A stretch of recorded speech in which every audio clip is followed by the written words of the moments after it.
How's it going? Welcome to week 10 of Bucks Weekly. The Bucks are coming off of a 70-0 win over the Ansonia Tigers. So Andy, what were some of your takeaways from the Ansonia game? Well, it was a complete ball game by Covington. Just in all facets of the game. You had the offensive, defensive touchdowns. You have the special teams touchdowns. Just doing a great job. Our running backs did an outstanding job using their line and then also using their vision to find those holes in the secondary and breaking free for those long runs that we saw last Friday. We've been talking with our defense. That's the one area that we haven't scored yet this year. It was a goal of ours to get a score that way. Obviously, we put up a lot of points on offense. We'll continue to do that. Special teams has been an area that we've done really well at. We put quite a few points on the board in special teams on just about every special teams we have. And then our defense finally got on the board, which was real nice. And it was great. Dylan picked it up, picked the ball off. We had blockers out front. And if you looked on the film, there was 11 guys that were on the field that was excited to see Dylan in that end zone.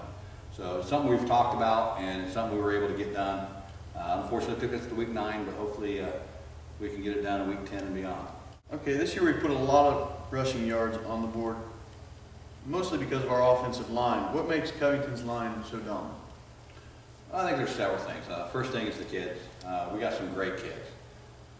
And you look, it's almost a next end kind of thing. Last year we graduated some really great offensive linemen. Coming into this year, it was one thing that we were a little bit worried about, who was going to step in. Jordan Wolf stepped in, probably by far the most improved player we've had. Stepped in and been our best drive blocker. You got Olson and Cole taking care of the other side there. Logan Perkins stepped in. You know, he's our center. He's really locked down that job. We don't even think about it anymore. He's there. He's locked down. And Dalton and Dylan really have done a nice job at tackle. Now we got a few guys kind of stepping up. Albright, Robert Gangler, and Josh have done a nice job working their way in there. And also the weight room here. The weights that our kids have put up, and it's not just our offensive line, is just been phenomenal. When we walk out in the field and we're physically stronger than the guy that they're lined up across, it gives our kids a lot of confidence. Then when they stay low and use the techniques that we teach them, good things happen. And then I know you gave credit to our offensive line. I think they do deserve some credit, but you know, we have 4, 5, 6, 7 guys that we can hand that ball to, and we'll get them the first 4 yards, and then it's up to them to get the rest, and they do a good job as well. So it's really a team effort, not just the offensive lineman. And you got to throw Austin Engel into that too. You know, he's a wideout. We don't get a lot of credit because we don't throw the ball very much, but he's done a really nice job of getting downfield, making that last block. That's a tough thing. You're out there on an island one-on-one, and he's done a really good job getting that done.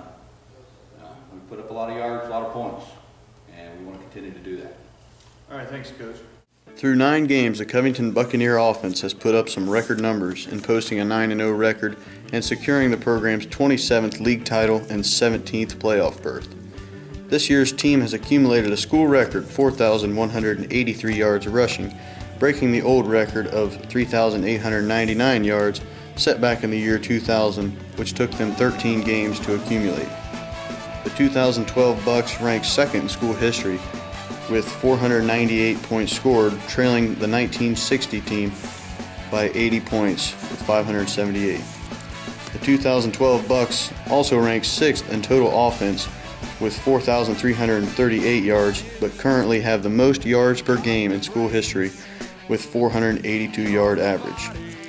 Plus, junior fullback A.J. Olette has already broken the single-season rushing record set in 2005 by Gene Studebaker, and the record for the most points scored in a season, a record that was previously owned by Josh Burleson in 2001. So this week I went and spoke to the entire Buccaneer offense about their accomplishments this season.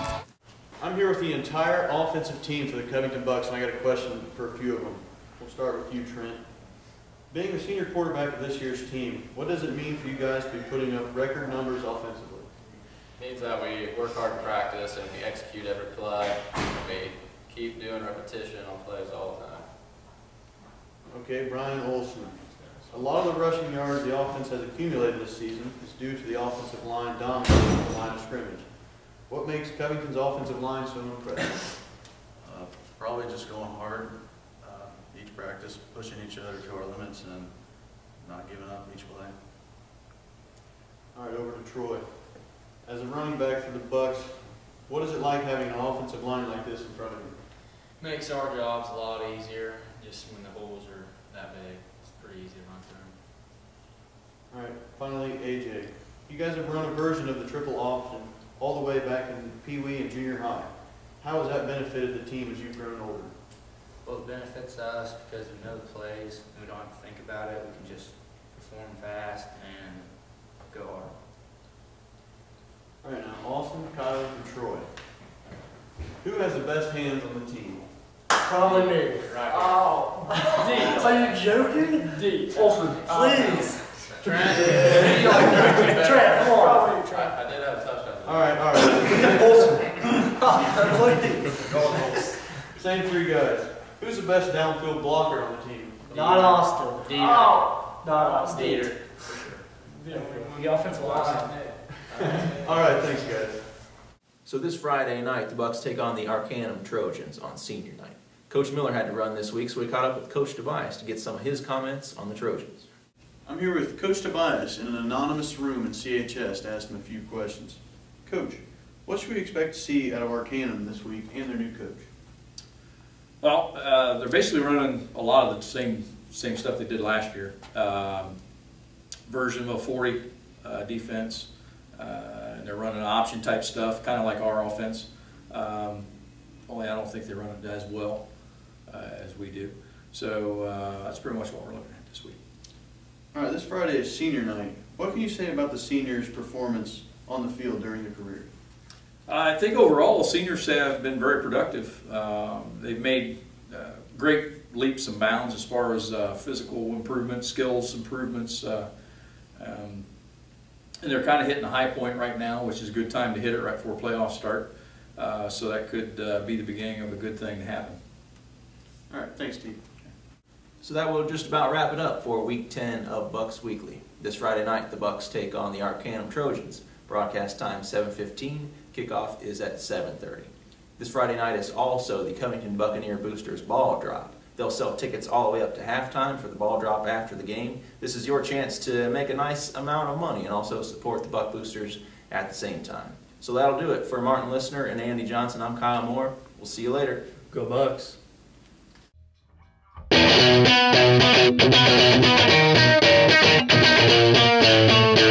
you.